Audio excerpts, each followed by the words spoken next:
macam mana nak guna kamera. Untuk cara guna kamera ni sebab untuk zaman sekarang kamera ada dua jenis, iaitu DSLR dan mirrorless. Dan apa? Mirrorless. Mirrorless, okey. Untuk supaya sebab fungsi-fungsi untuk setup kamera ni adalah berbeza. Lepas tu belajar tentang teori ni macam ISO ke shutter speed.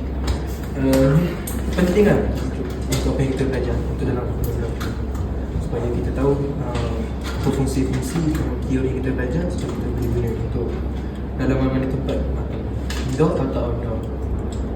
Lepas tu untuk setting kamera. So setting kamera ni, setiap kamera ni berbeza-beza. So macam kamera Canon pun beza, kamera Sony pun berbeza, kamera Nikon pun berbeza. Setiap kamera ada peranan dia masing-masing. Lepas tu ambil gambar dalam more in better angle dalam dan editing. Sebab angle ni adalah banyak jenis. Contohnya ada yang roll of third, ada triangle. So angle ni adalah penting untuk dalam setiap gambar. Tak semua gambar adalah perlukan angle yang sama.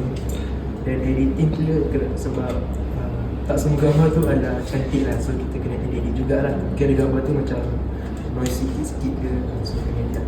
Lepas tu doing a practical sebagai tugasan. Maksudnya kalau doing practical kita boleh ambil gambar untuk dekat dalam studio ke, ambil gambar model lah sebagai contoh kita boleh ambil lah, ataupun ambil gambar outdoor.